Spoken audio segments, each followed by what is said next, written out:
Get started, some words from Coach. First of all, Division I games are hard to win, and it's a tremendous victory. To get the first one of the year underneath your belt is always good. We were able to play a bunch of kids, especially in the second half. UMass played hard. They battled from the first snap to the last snap, and that's exactly what we saw on film from them last year. So, my hat goes off, and we get a lot of respect for that team. So they're going to be a good team. Did a lot of things good today. I have a tendency to want to kind of lean to the other side on that, but I thought the offensive line was definitely worth noting in the protections and the run. Tight ends were also involved in that. The fullbacks were involved in that, and the backs ran hard. They ran very, very well. So threw the ball good in the second half, which was great to see. There was kind of a defining moment. Hopefully, this football team, who I think these kids are, with about 6 minutes left in the game. You're gonna put Kurt in the game and let him go in there and do what he wants to do. Kurt comes up to me and says, "Coach, let Bart go take those snaps. He needs the snaps. He needs the repetition."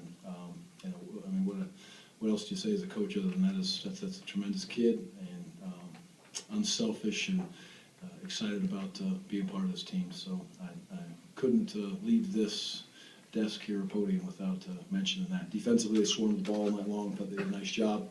Very impressed with them overall. A lot to work on, especially in some zone coverages and a little bit of communications, but they were solid, they were physical.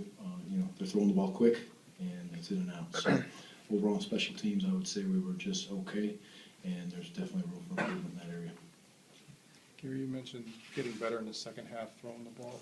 The call by Ludwig to go to Staviot on that play action to start the second half, was that totally his call, and why do you think he wanted to give Joel another shot at that? Yeah, it's 100% Coach Ludd's call, and I'm sure maybe the offensive staff discussed that as they came out of halftime. But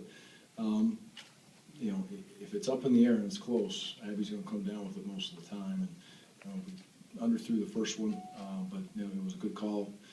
Two great players connected, unbelievable protection on it. Joel had all day long to sit back there and throw the ball. So we wanted to emphasize it in the second half. I felt like it was the inconsistency in the throw game in the first half was not just Joel. It wasn't just the receivers. It wasn't just the tight ends. It was a combined effort. Other than I thought he had protection, which was great to see. So we kind of amped that up in the second half, and players make plays, players win games. No magic to it. Talking about a signature play, though, was that in some ways a signature play in terms of your passing game, and like you still had confidence in it despite the way it performed in the first half? Yeah, and we need to. You're not going to catch every ball, and you're not going to have the perfect throw every ball. We want to have a throw game where we can get the ball in all three zones, deep, middle, and short. And I think we did a pretty good job of that today in the short and in the deep.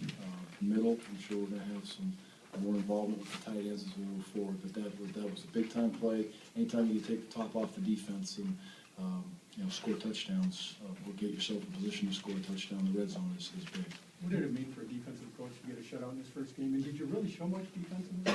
I think they showed a good amount. They weren't overly aggressive, but you could tell it means a lot. I've been in those spots, and it's hard when the head coach flips over and says, "Okay, let's unload the bench," when there's a 0 on the scoreboard there. So, but if you would have seen Aranda on the last stop, when they got the second, third down conversion, and he was pretty fired up. He wanted that 0, and Dave's the same way as I am. He wants to get that 0 for the kids, and that's something that's a statement to hold the team to no points, and I'm sure they're proud of it as a defensive group of kids, and they should be.